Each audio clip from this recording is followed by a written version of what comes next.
The world outside is growing quiet, and a story is waiting for you in the stillness.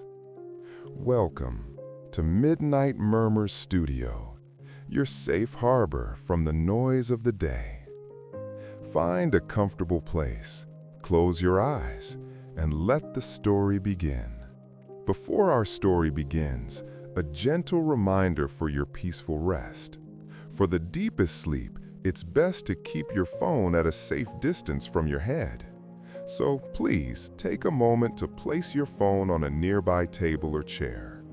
And while it's in your hand for this last moment, a quick tap on like and subscribe becomes a quiet signal to us, a soft murmur in the dark that lets us know these stories are a comfort to you. It's what keeps our studio going. Thank you for that. Now, settle in and let the outside world fade away. In the high, rolling hills of the northern Highlands, where the heather turned purple in the autumn and the mist clung to the ground like a shy ghost, stood a cottage made of gray river stone. It was known to the locals simply as the Spindle. The cottage was so integrated into the landscape that if you weren't looking for it, you might mistake it for a pile of rocks. But if you came closer, you would smell the wood smoke. And if you came even closer, you would hear the sound. Clack-thrum, clack-thrum. It was the heartbeat of the valley, the sound of the great wooden loom. The weaver was a woman named Elspeth. She was as old as the hills, or at least she seemed to be. Her hands were rough from handling raw wool, but her touch was gentle enough to untangle a spider web without breaking a strand. She lived alone, surrounded by baskets of wool in every color imaginable: deep indigo, moss green, berry red, and the pale, creamy white of undyed sheep's wool. Elspeth did not weave ordinary blankets. She didn't sell her wares at the village market. People came to her only when the nights became too long. They came when the shadows in their bedrooms refused to leave at dawn. They said that Elspeth could weave a blanket so warm, so heavy with peace, that it could smother any nightmare. They said she wove silence into the fabric itself.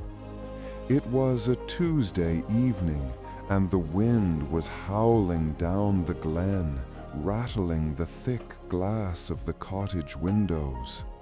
Inside, however, the air was still and smelled of lanolin and lavender. Elspeth was preparing her dyes. This was a sacred process. She didn't buy powders from a tin. She harvested the colors from the earth. She stood over a row of iron pots simmering on the cast iron stove. In the first pot, nettles were boiling, releasing a soft grayish-green dye. Bubble, bubble. This was the color of rest. In the second pot, madder roots were steeping, turning the water a deep, rusty orange. This was the color of warmth. And in the third pot, she had placed dried woad leaves. The liquid was a dark, mysterious blue. This was the color of deep sleep. Elspeth dipped a skein of raw white wool into the blue pot. She watched as the fibers drank the color. She stirred it gently with a wooden spoon. Swish, swirl. She wasn't just coloring the wool. She was infusing it with intent. Blue for the deep ocean, she whispered. Blue for the night sky without stars. Blue for the quiet mind. She lifted the wool, dripping dark liquid, and hung it on the drying rack near the fire. The steam rose from the wet wool, carrying the scent of earthy plants into the room. It was a primitive, grounding smell.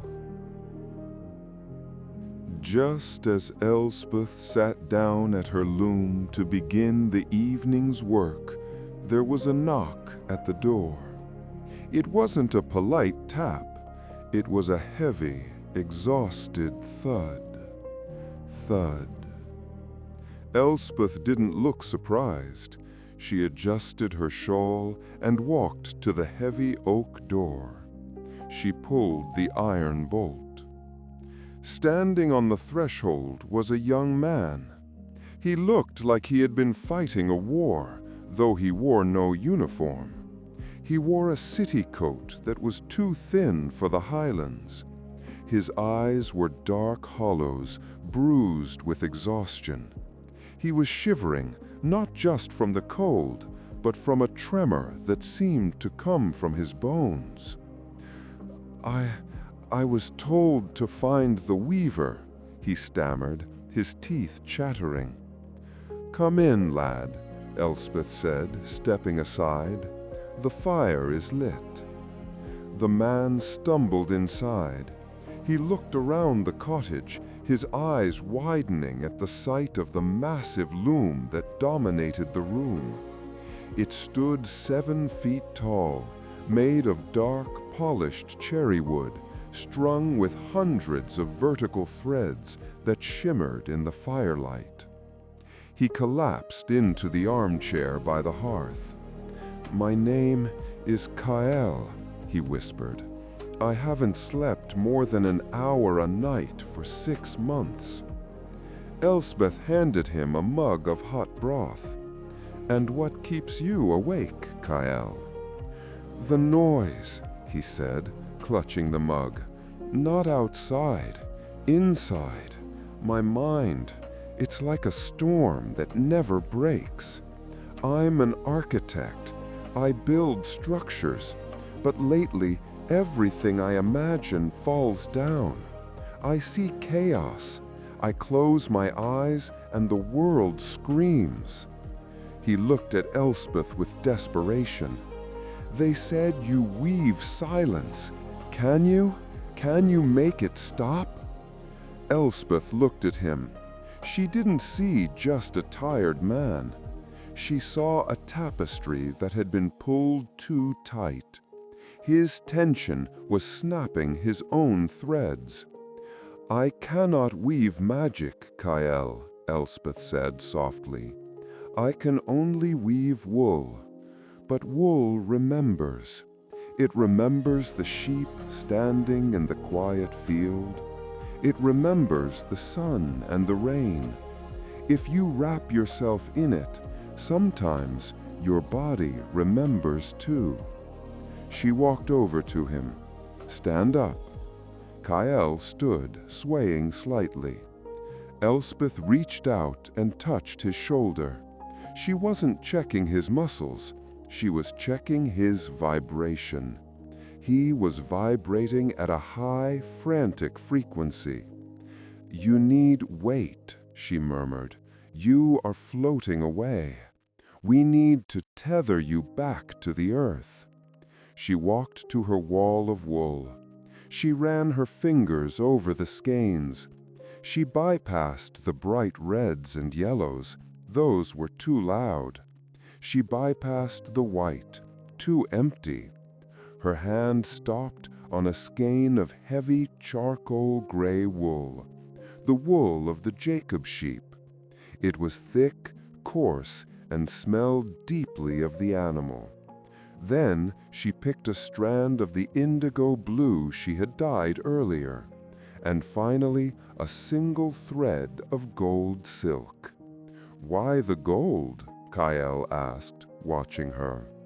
"Because," Elspeth said, carrying the bundles to the loom, "otherwise it is not sleep, it is a coma." She sat down on the bench of the loom. She kicked off her shoes, placing her feet on the wooden treadles. "Sit, Kael," she commanded gently. "Do not speak, just listen to the rhythm.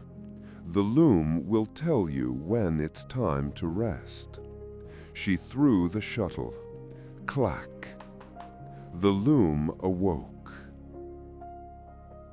The room settled into a rhythm that was older than the cottage itself. Elspeth didn't weave with the frantic speed of a factory machine. She wove with the steady, measured pace of a heartbeat. Her right foot pressed the wooden treadle. Creak. The harness lifted, separating the thousands of vertical threads, creating a triangular opening known as the shed. Her right hand threw the shuttle, a smooth, boat-shaped piece of apple wood that held the spool of thick, charcoal wool. It slid across the bottom threads with a sound like a whisper. Swish. Her left hand pulled the heavy wooden beater towards her. Thrum. It packed the new line of wool tightly against the previous one.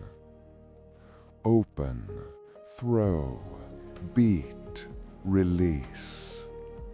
Open, throw, beat, release. To Kael, watching from the fireside, the sound was chaotic at first, but as the minutes passed, his brain began to find the pattern.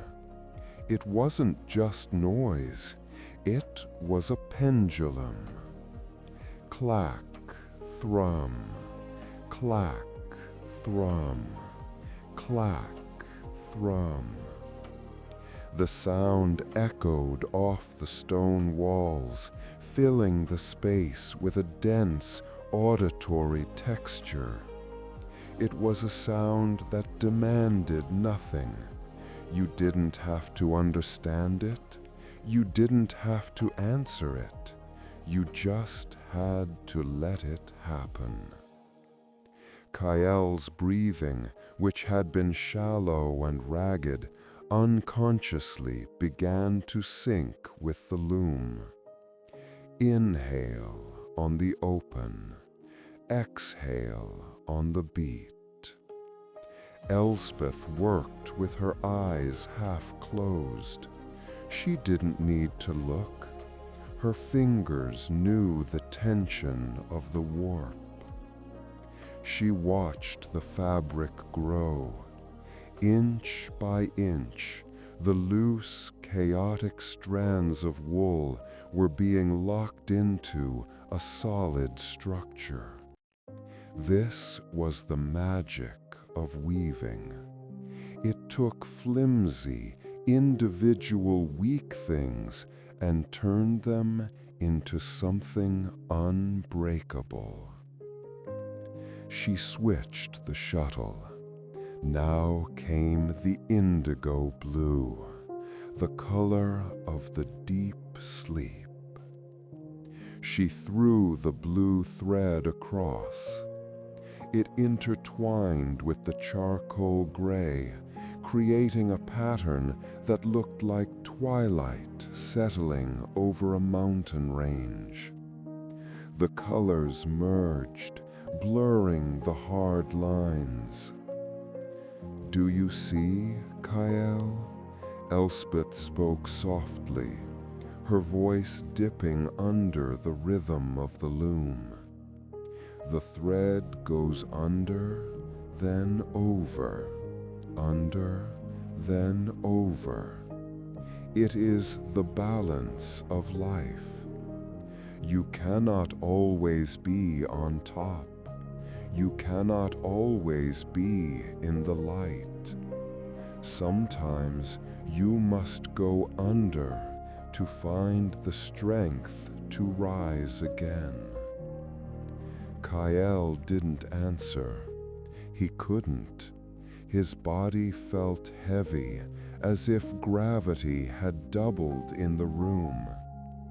Ideally, he would have fought this feeling, panic rising at the loss of control. But the loom wouldn't let him panic. The Clack-thrum was a constant reassurance that the world was still turning, steady and safe. The smell of the raw wool, warmed by the friction of the loom, drifted towards him. It was a comforting, animal scent. It smelled of barns and grassy fields, a smell that triggered a primitive memory of safety in the herd. 𝐓𝐴𝐶 wove for an hour. The blanket was now a heavy scroll of fabric rolled onto the front beam of the loom. It was thick, plush, and dark. Now she reached for the goal. It was a thin strand of silk, dyed with onion skins and saffron. It wasn't flashy. It glinted softly in the firelight. She didn't weave it as a solid block. She wove it as a hidden vein. It would appear on the surface for a stitch, then dive deep into the blue and gray, then reappear inches later. Flash, hide, flash, hide. "The light is always there," 𝐓𝐴𝐶 murmured, throwing the shuttle. "Even when you cannot see it. It runs through the core. It holds the dark together." Kael watched the gold thread appear and disappear. His eyes tracked the shuttle back and forth, left, right, left, right. It was classic hypnosis. His eyelids felt like they were made of lead. The chaotic storm in his mind was quieting down, not because the problems were solved, but because the rhythm was louder than the thoughts. The noise in his head, the deadlines, the blueprints, the failures, was being drowned out by the Clack-thrum. The loom was weaving a wall between him and his worries. The fire in the hearth burned down to glowing red embers, casting long, soft shadows that danced on the ceiling beams. The wind outside had stopped, or perhaps Kael just couldn't hear it anymore. 𝐓𝐴𝐶 stopped the loom. The silence that rushed into the room was sudden and absolute. It wasn't an empty silence. It was a ringing, heavy silence, the kind that follows a great bell being struck. She picked up a pair of iron shears. Snip. She cut the fabric from the loom. She didn't hem it immediately. She simply unrolled the heavy woolen textile. It tumbled onto the floor in a heap of charcoal, indigo, and hidden gold. She gathered it up in her arms. It was heavy, perhaps 10 pounds of pure wool. It was warm from the friction of the weaving. She walked over to Kael. He was slumped in the chair, his eyes barely open, fighting the last vestiges of wakefulness. "The structure is built, architect," Elspeth whispered. "It is strong enough to hold you." She didn't wait for him to respond. She shook out the blanket. It made a heavy, muffled whump sound as it unfolded in the air. She lowered it over him. The weight hit him instantly. It pressed down on his chest, his shoulders, his legs. It wasn't crushing, it was grounding. It felt like a hug from the earth itself. The smell of the lanolin enveloped him. The warmth of the wool seeped through his thin shirt, relaxing muscles he didn't even know were tensed. Kael let out a long, shuddering breath. The vibration of the loom was still humming in his bones, a phantom rhythm that continued to rock him even in the stillness. "Close your eyes," Elspeth commanded softly, sitting back down at her spinning wheel. "The storm is outside. In here, there is only the wool." Under the weight of the newly woven blanket, Kael felt his body dissolving. The frantic energy that had kept him twitching for months simply evaporated into the wool. The blanket was heavy, grounding him, holding him against the chair so he wouldn't float away into his anxiety. He closed his eyes. Usually, this was the moment the noise started. The screaming of twisting metal, the crumbling of stone, the nightmares of his failing architecture. But tonight, there was no noise. There was only the lingering scent of the lavender dye and the raw earthiness of the sheep's wool. His breathing slowed down. Inhale, hold, exhale. It matched the phantom rhythm of the loom. Clack-thrum.